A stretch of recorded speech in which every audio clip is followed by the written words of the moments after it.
Bueno, siguiendo con lo que debemos saber o aprender de a poco, y ejemplificando un poquito lo que preguntó una de sus compañeras, vamos a hablar de la interacción farmacológica.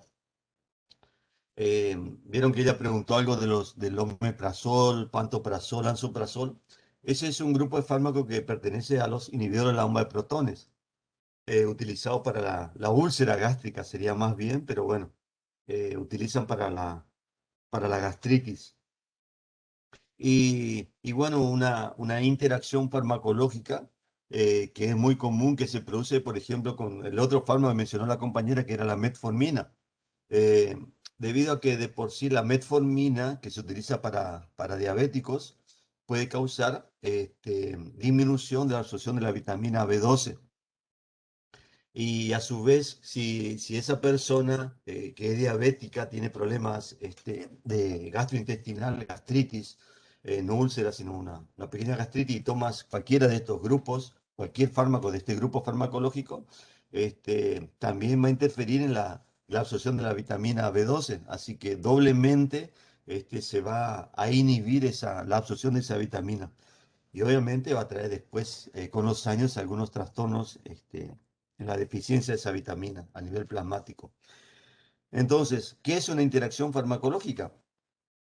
Es la modificación del efecto de un fármaco causado por la administración conjunta de otro o de otros fármacos.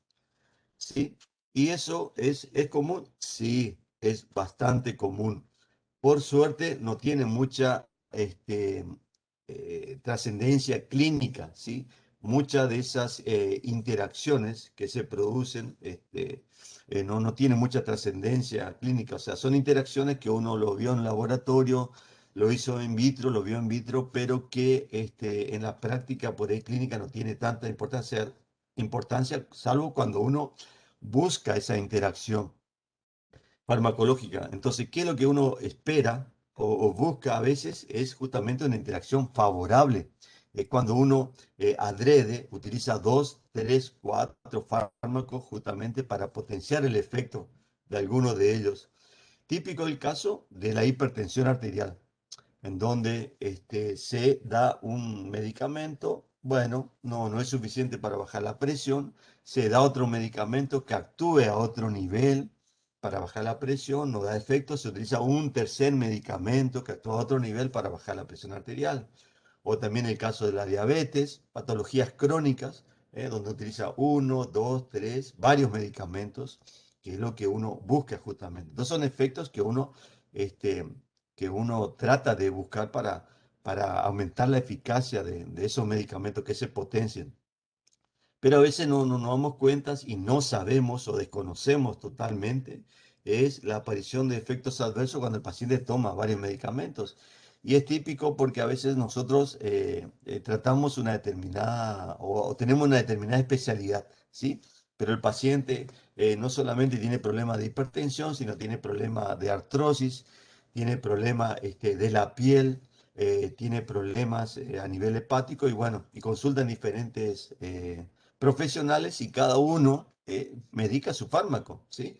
Y por ahí cuando nos dicen, pero estoy tomando esto, estoy tomando lo otro, al desconocer el tema de la interacción, no nos damos cuenta y bueno, corremos el riesgo de que empiecen a aparecer efectos adversos graves, signos o síntomas que al no tener en cuenta esa posible interacción, se va a un clínico y el clínico empieza a tratar justamente de vuelta ese nuevo síntoma o signo que creyendo que es propio de su enfermedad y no de la interacción farmacológica desfavorable que está teniendo el paciente.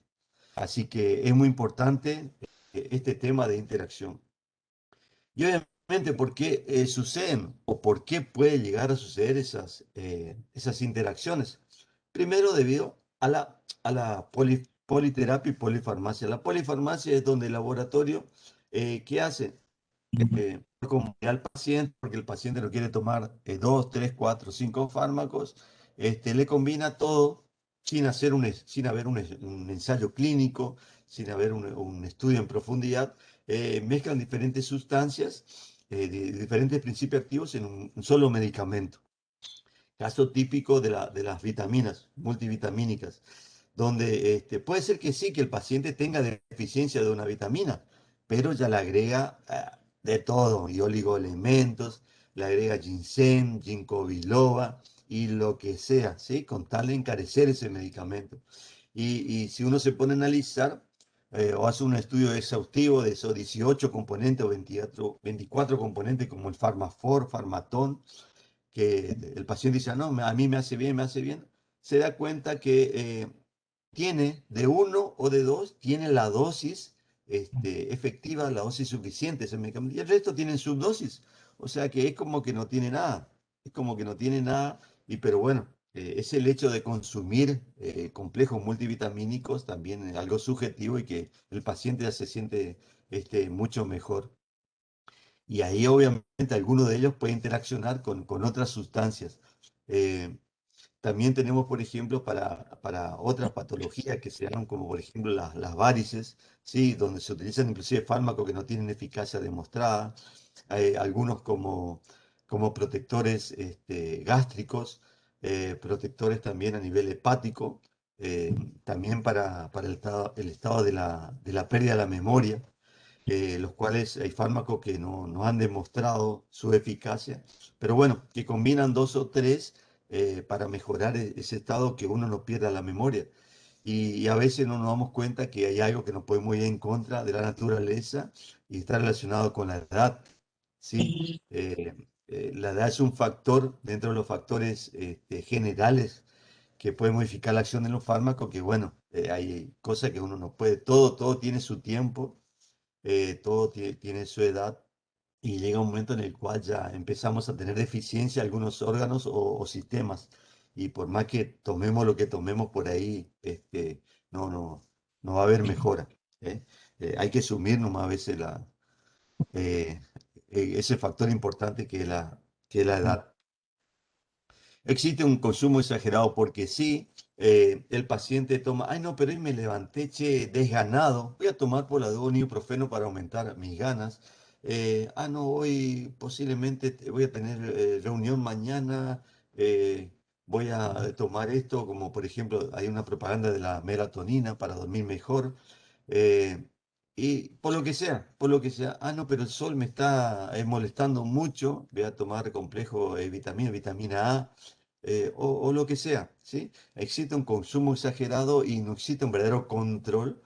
Uno va sin receta y compra lo que sea, en definitiva, hasta antibióticos compra. Por ahí es más exquisito en cuanto a los psicofármacos, pero el resto de los medicamentos uno puede consumir. Y cuando tiene algún signo o síntoma y va a la consulta, a veces como lo toma de manera rutinaria, por ahí no lo considera medicamento y no lo dice al paciente, mire, yo tomo tal cosa, tomo para esto, tomo para la caída del cabello, no, me estoy aplicando esto para la arruga, y así sucesivamente. Existe un consumo exagerado. Esas interacciones, lo más importante, vamos a destacar que es a nivel del metabolismo, ¿sí? Y que son muy variables también en diferentes personas, que justamente que hablamos hoy, también depende de la raza. No es lo mismo una raza japonesa que la raza afroamericana, que la raza blanca, y así existen diferencias importantes en cuanto al metabolismo. Y a su vez la variabilidad interindividual, ¿sí? Que es la genética de cada uno y que a veces uno, si no hace un estudio genético de esa persona, es muy difícil, lo conozco bien cómo reacciona ante una determinada noxa, un agente extraño que le estamos introduciendo en ese organismo. La población más sensible, ¿cuáles son? Obviamente los ancianos, ¿sí? Y acá me detengo un ratito para decir que hoy en día, ¿quiénes son los ancianos? Antes, nosotros, una persona de 65 años, ya consideramos ancianos. Hoy en día la expectativa de vida cambió un montón, así que habría que redimensionar eso y ver realmente a quién se considera anciano. Hay gente de 80, 90 años que están en perfectas condiciones y bueno, había que ver realmente a quién denominamos así. Pero obviamente se sigue manteniendo en farmacología que a partir de los 65, 70 años ahí ya el organismo en sí, ya sea algún órgano específico, los riñones, el hígado o el corazón se vuelve más sensible y hay que tener mucho cuidado cuando uno prescribe un determinado medicamento. Obviamente otra población son los polimedicados, porque tienen muchas patologías, tienen problemas respiratorios, tienen asma bronquial, tienen enfisema, son fumadores crónicos, tienen problemas articulares, hernia de disco, problemas en piel, problemas del colesterol alto, dislipemia, la glucemia elevado, hipertensión. Y bueno, y están obviamente por cada especialista, están polimedicados. Otra población importante son aquellos que tienen ya problemas importantes a nivel renal, a nivel hepático, a nivel cardíaco, ¿sí? Independientemente de la edad. Hay gente inclusive que tiene un problema, una patología que se llama fibrosis quística del páncreas, que ya de nacimiento tienen problemas pancreáticos y bueno, deben consumir una cantidad de medicamentos, pero bueno, ya es algo ya genético, congénito, mejor dicho, y que obviamente eh, debe recibir de por sí ya de por vida un montón de medicamentos, salvo que se haga un trasplante de páncreas, por supuesto. Y bueno, y hay otras patologías graves que no toleran un descenso en la dosis del medicamento. Sí, también es importante. Yo le había dicho por ahí en cuanto a la dosis, que existe una dosis máxima o una dosis mínima efectiva del medicamento, pero existen patologías graves en el cual uno no puede bajar la dosis del medicamento. Eh, Hay una patología relacionada, por ejemplo, con eh, los fibroblastos, que es el lupus eritematoso sistémico. Y bueno, y el paciente debe necesitar dosis altas de corticoides, por ejemplo, o en caso de que exista insuficiencia suprarrenal, donde el paciente no genere los corticoides necesarios eh, en el día, y bueno, y debe tomar corticoides, eh, lamentablemente en altas dosis, para mantener cierto nivel de las funciones normales. Y bueno, lamentablemente esas patologías uno debe de administrar ese medicamento en dosis alta para que evitar complicaciones. Y bueno, y ahí aparecen interacciones con otros medicamentos que debe recibir el paciente. Entonces ¿qué no debemos olvidar? Que depende del género, del estado hormonal de la paciente, sobre todo en caso de las mujeres, de las condiciones clínicas preexistentes que tienen. Y acá hay un ejemplo de un fármaco que es cisaprida. Cisaprida se utiliza para patologías a nivel gastrointestinal y que puede provocar arritmias cardíacas. Eh, Esta cisapride puede producir arritmias cardíacas en un paciente, por decirlo normal, o sea, con corazón normal, cuando utilizamos solamente dosis altas. Nos pasamos, nos exacerbamos en cuanto a su dosis, pero si utilizamos dosis bajas, dosis mínima efectiva, también puede ocasionar arritmias, pero eso debido a que el paciente está tomando otro medicamento. En este caso, el paciente se le administró, por ejemplo, un macrólido, ¿sí? Un macrólido que es un antibiótico, que capaz ustedes, si les digo acitromicina, claritromicina, eritromicina, más lo van a conocer. Bueno, el paciente está recibiendo ese antibiótico, debía tener un proceso infeccioso. Y ese grupo de antibióticos, macrólidos, van a inhibir al sistema microsomal hepático específico. No hace falta que lo recuerden, simplemente vean ahí que el CYP3A4, entonces van a inhibir a ese complejo de enzimas a nivel hepático y obviamente esa inhibición va a causar que no se metabolice la cisapride como tiene que ser normalmente. Entonces, la dosis mínima efectiva que nosotros estamos dando y que normalmente tendría que metabolizarse, no se va a metabolizar a nivel hepático debido a que está siendo inhibido su metabolismo. Entonces va a tener concentraciones más altas que nosotros nos vamos a dar cuenta y que el paciente va a presentar entonces arritmias cardíacas como consecuencia de ello. ¿Dónde pueden ocurrir estas interacciones farmacológicas? Pueden ser farmacéuticas, farmacocinéticas y farmacodinámicas. ¿Cuáles son las farmacéuticas? Son las que se generan previamente a la administración del fármaco, ¿sí? Previo a su administración, fuera del paciente. Es el caso de, por ejemplo, la penicilina con la gentamicina, que se produce un precipitado insoluble, o cuando se combinan soluciones de fármaco, por ejemplo, para administrar por vía intravenosa, ya sea en una jeringa, en un sachet, en una botella, que uno lo prepara ahí afuera y lo va administrando. El caso de otro antibiótico, como es la ciprofloxacina, ¿sí? Con otras sustancias, no importa si no recuerdan todos los nombres, pero ténganlo presente, al día por ahí si se pregunta, ¿sí? Con furosemida, anticoagulante como la heparina. O como por ejemplo, otro como el bicarbonato de sodio y la dopamina, que uno por ahí no se da cuenta, lo prepara en una jeringa o en un sachet, una botella, y bueno, y obviamente pierden su efectividad. Esos son fuera del paciente, ¿sí? Previo a su administración. Pero las más importantes son las farmacocinéticas y las farmacodinámicas, ¿sí? Que pueden ser a diferentes niveles. Ya hablamos más o menos de farmacocinética en los diferentes pasos, la absorción, distribución.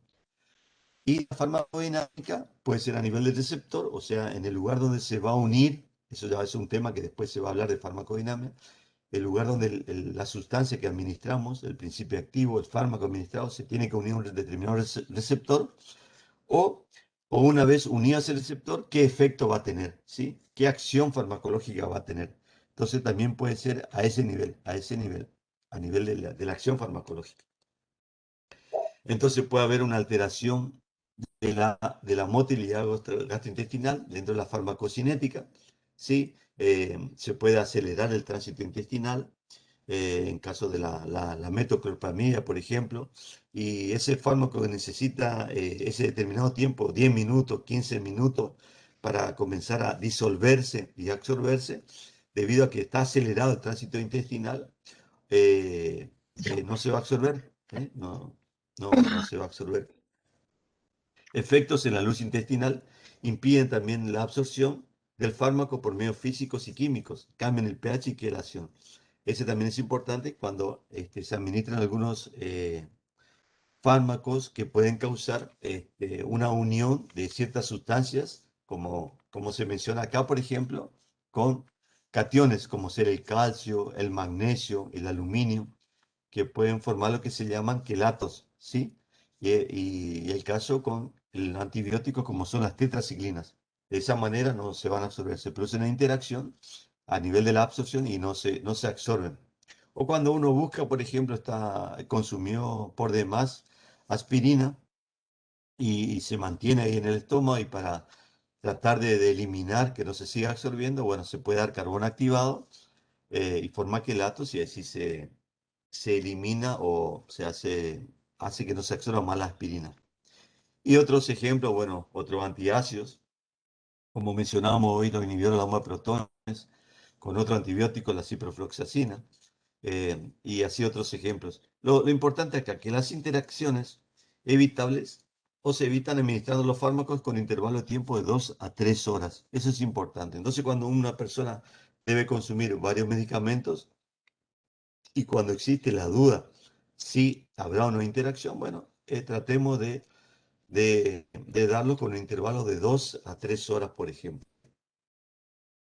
También existen interacciones a nivel del transporte y de la distribución, ¿sí? Y en este caso es por la combinación con las proteínas, compiten por las mismas proteínas plasmáticas.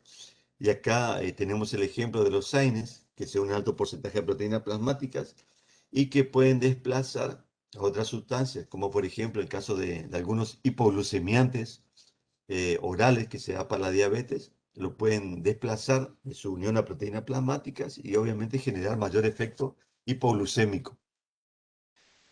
También puede ocurrir con algunos antibióticos, como por ejemplo las sulfamidas. No es un fármaco muy utilizado en odontología, pero bueno, es importante que lo tengan presente. Pero un importante dentro de lo que yo le mencioné, le dije al principio, de las interacciones, ¿dónde ocurre fundamentalmente? a nivel del metabolismo de la biotransformación. ¿Y por qué ocurre esto? Porque justamente ese complejo enzimático, ese sistema microsomal, hoy hablamos de uno de ellos, ¿sí? Pueden ser inducidos, ¿sí? O pueden ser inhibidos. Entonces, cuando ese fármaco puede aumentar ese metabolismo, lo que se llama inducción enzimática, ¿qué va a causar? Que va a causar que disminuya su concentración plasmática, ¿sí? Y por lo tanto, al disminuir la concentración plasmática, va a disminuir la eficacia, ¿sí? Esa es una de las respuestas por el cual un fármaco puede ser no efectivo. Eh, pero esa inducción enzimática, si es solamente de autoinducción, no sería tan importante, pero sí recobra importancia en caso de interacción cuando induce al metabolismo de otros fármacos. Ya vamos a ver algunos ejemplos de otros fármacos.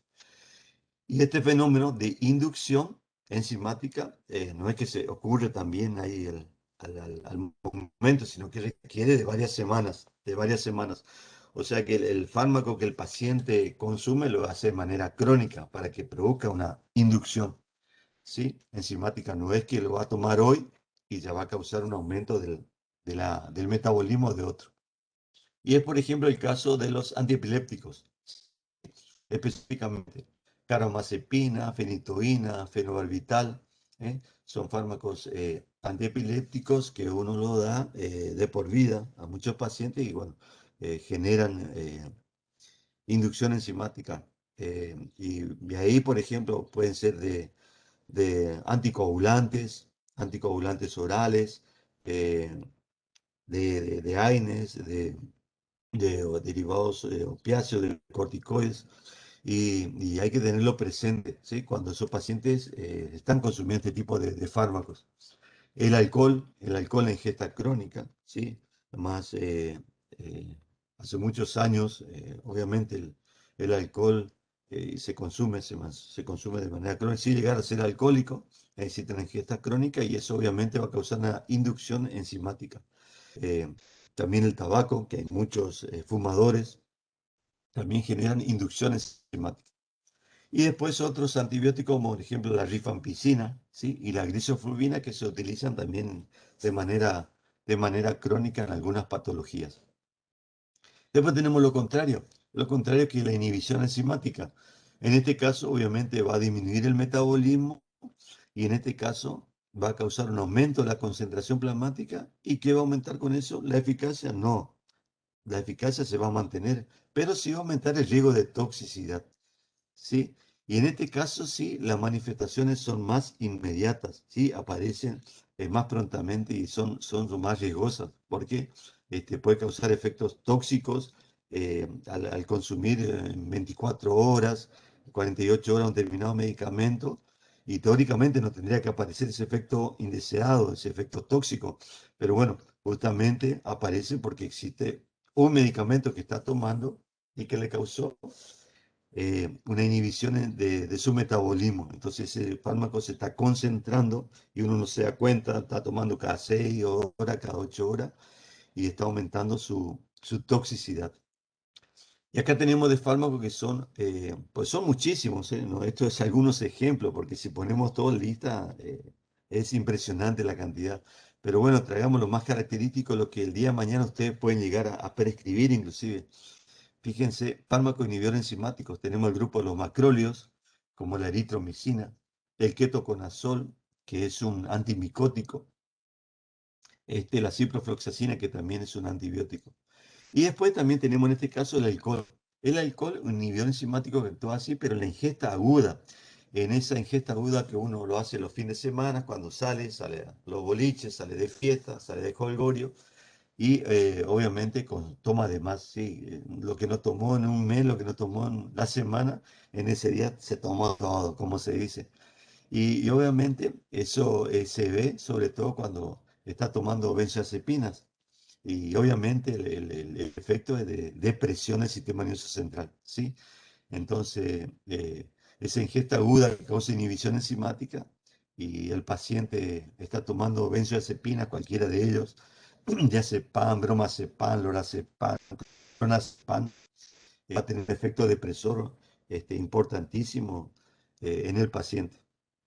Y otra sustancia también que tiene importancia, que se usó en un principio y que se vio, es el jugo de pomelo, que también es un inhibidor enzimático.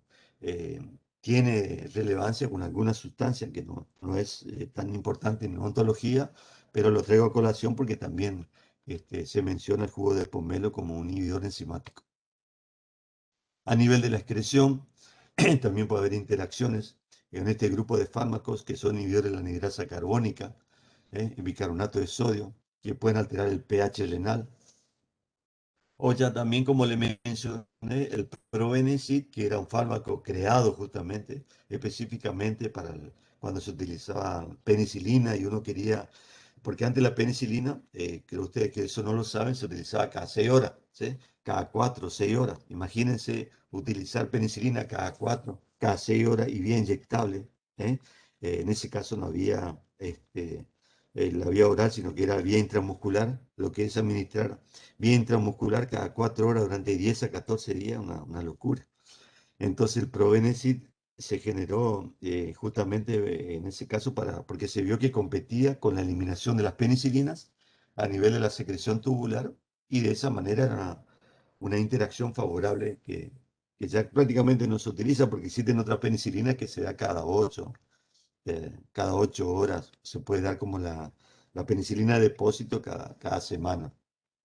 Y bueno, y la otra interacción, aparte de la interacción farmacocinética, son las interacciones farmacodinámicas, ¿eh? Farmacodinámica todavía no se dio, pero bueno, ya me adelanto que es importante tenerlo en cuenta, que puede ser, como yo le dije, a nivel de receptor farmacológico, donde se va a unir ese fármaco que ingresa, o a nivel de los efectos farmacológicos. Fíjense acá un ejemplo de efecto farmacológico y que le viene muy bien a ustedes, es la aplicación cuando utilizamos y que van a tener en su práctica, capaz algunos ya lo tuvo, en su práctica clínica, es la administración en el mismo anestubo de un anestésico local más el vasoconstrictor. ¿Sí? El anestésico local tiene un determinado tiempo de duración de acción y a veces uno, para evitar de estar administrando otra vez otro anestubo, utiliza el vasoconstrictor que justamente disminuye, causa disminución de la absorción debido a que causa vasoconstricción en la zona, entonces se disminuye eh, la absorción y dura más tiempo la acción del anestésico local. Así que es un efecto de sinergismo importante. También le agregan otras propiedades el vasoconstrictor, que ya lo vamos a ver más adelante, pero que en definitiva, como es un vasoconstrictor y causa isquemia a la zona, también evita mayores hemorragias, por ejemplo. O sea, tiene eh, muchas efectos de sinergismo, pero fundamentalmente es para que dure más ese efecto, no para que aumente la eficacia. Guarda, eso no confundan, no mezclen, no va a aumentar la eficacia, lo que va a aumentar es la duración de acción del anestésico local. Y el otro, a nivel de la acción farmacológica, a nivel del efecto, o si no, el otro puede ser a nivel de justamente los receptores, ¿sí? Y ese es un efecto de antagonismo, ¿sí? Eh, ¿Por qué? Porque van a competir por el receptor. Entonces, un paciente que está recibiendo, por ejemplo, benzodiazepina, diazepam, clonazepam, está tomando y obviamente por X motivo consume de más o se tomó, en vez de tomar un comprimido, se tomó el blister de 10 comprimidos por X motivo, eh, existe una sustancia que tiene un efecto antagónico que va a competir por receptor y que se da justamente en pacientes intoxicados por benzodiazepina como es el flumacenil o flumacenilo. O en otros casos, en pacientes que están intoxicados por derivados del opio, como morfina, heroína, el, el efecto el fármaco se va a utilizar para competir por su receptor y tener un efecto antagónico es la naloxona, en esos casos específicos. Recordemos que esas interacciones pueden ser interacciones de acción directa o acción indirecta. ¿Y cuándo es indirecta y cuándo es directa? Y bueno, esa interacción directa es cuando van a actuar sobre el mismo, tienen el mismo mecanismo de acción. Y suele pasar, lamentablemente, por ahí el desconocimiento de los profesionales, o por ahí el hecho de querer, el laboratorio mismo te dice que aumenta la eficacia si en vez de uno da dos medicamentos, eh, no es tan así. ¿Por qué? Porque en este caso van a competir ellos mismos, pero por su mismo receptor, debido a que actúan tienen el mismo mecanismo de acción. Entonces, no van a aumentar jamás su eficacia. En este caso específico del ibuprofeno con el diclofenac, ¿sí? Entonces el paciente tiene un proceso inflamatorio importante, un proceso doloroso importante, y le dice, bueno, tomate ibuprofeno por vía oral y aplicate diclofenac por vía parenteral. Y no, para nada.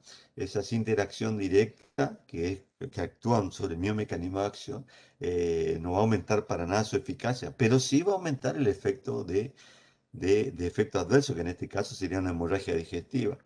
Entonces, lo único que vamos a lograr, dando dos fármacos de un mismo grupo farmacológico, no es que disminuya el dolor, disminuya la inflamación, sino lo que vamos a originar es que tenga una hermosa hemorragia digestiva, nuestro paciente.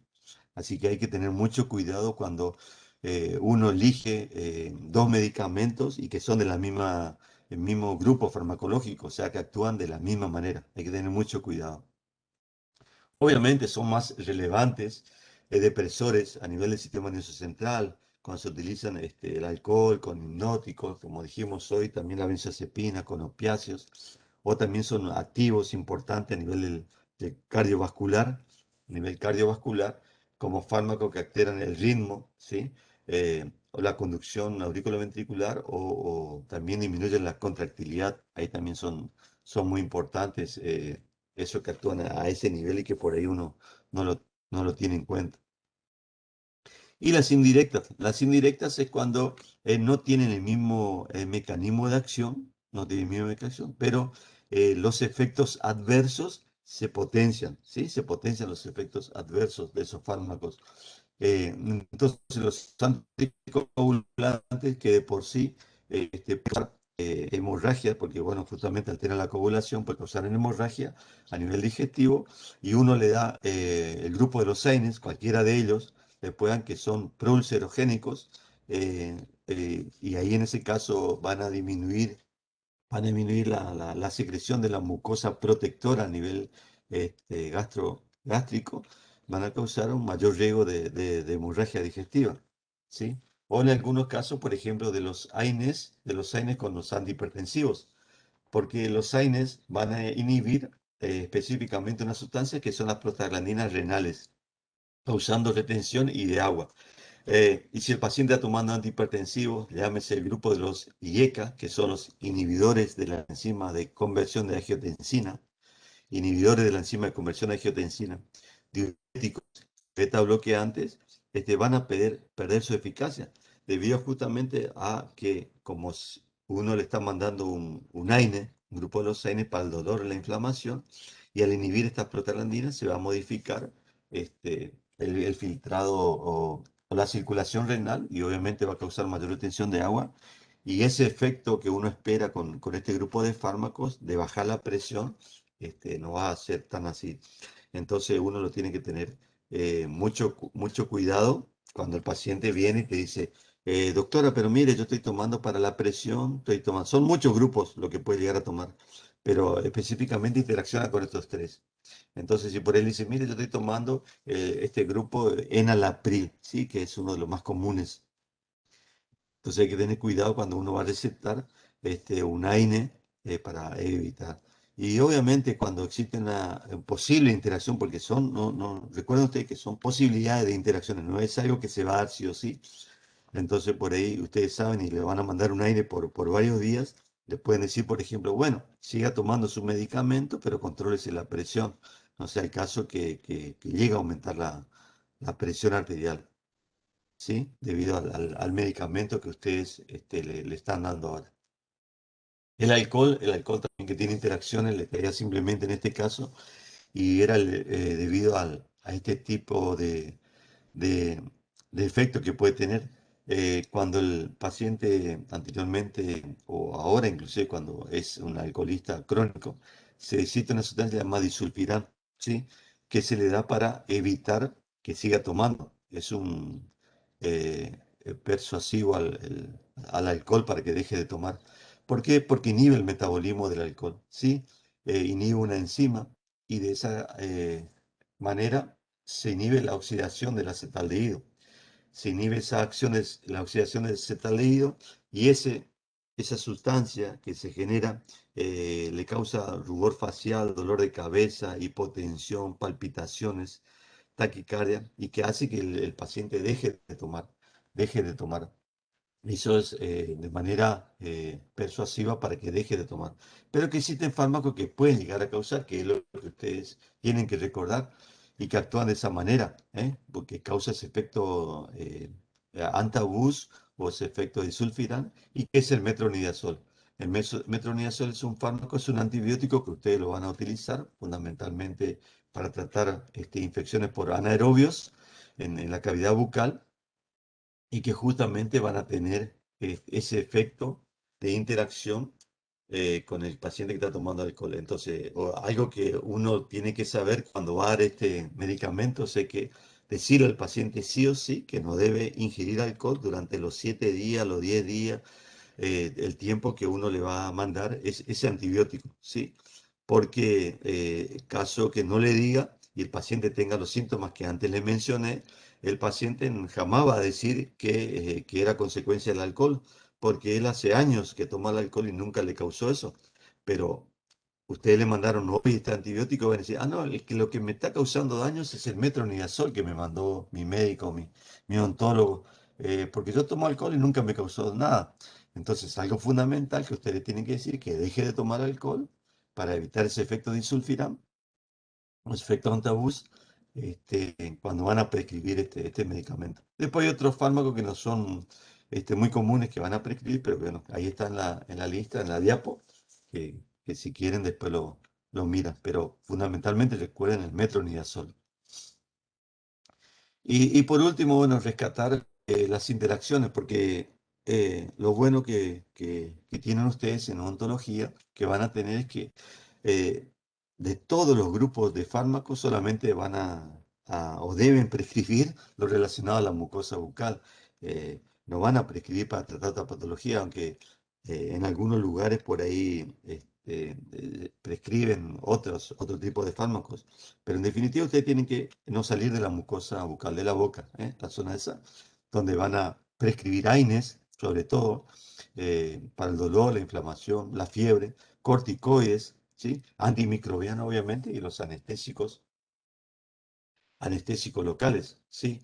Y, y fundamentalmente quería rescatar de todos estos, bueno, eh, recordarles más simplemente acá de antimicrobianos, algo que no le mencioné, era por ejemplo que puede intervenir también en el tema de los estrógenos, de los anticonceptivos que puede tomar una, una mujer. Y es importante tenerlo presente porque ese estrógeno que la persona toma, la paciente está tomando, necesita necesita unirse a una determinada sustancia a nivel hepático y después esa sustancia se desdobla a nivel gastrointestinal. Y cuando nosotros damos antimicrobianos, un efecto secundario que uno no quiere obviamente ocasionar, pero lo ocasiona es que altera la flora intestinal y uno puede llegar a tener diarrea como un efecto adverso, por ejemplo, y que modifica esa flora intestinal. Entonces, ese anticonceptivo que la paciente toma y que necesita ser metabolizado a nivel gastrointestinal, no va a poder serlo porque no está en ese microorganismo. Entonces, no va a tener, no se va a poder desdoblar, no se va a poder separar y no va a tener efecto ese anticonceptivo. Y obviamente con el riesgo de poder quedar embarazada si uno no sabe de esa posible interacción con los antimicrobianos. Pero bueno, quería recordarle esto justamente de los AINES, porque los AINES son el grupo que se van a cansar de prescribir todo el tiempo, la gente le va a venir con dolor, este, dolor e inflamación, y tienen que tener en cuenta presente. Un punto de ellos es con la propia aspirina, porque la aspirina, con los años, que era el prototipo, que ya se descubrió ya en el siglo XIX, siglo XX fue el uso total de la aspirina, se vio que también tenía otro efecto, que es de antiagregante plaquetario, no solamente como analgésico, no solamente como antipirético, antiinflamatorio, sino también como antiagregante plaquetario. Y como era un fármaco bastante tóxico que causa muchos efectos adversos, se dejó de utilizar como analgésico y antiinflamatorio y se utiliza como antiagregante plaquetario. ¿Y cuando lo utilizamos como antiagregante plaquetario? Y está indicado y está muy bien indicado, es en caso de prevención, ¿sí? Prevención como preventivo para una posible infarto o reinfarto o una prevención de un accidente cerebrovascular. Sí, entonces hay muchos pacientes que toman aspirina. Entonces nosotros le vamos a dar un AINE porque el paciente viene por dolor e inflamación.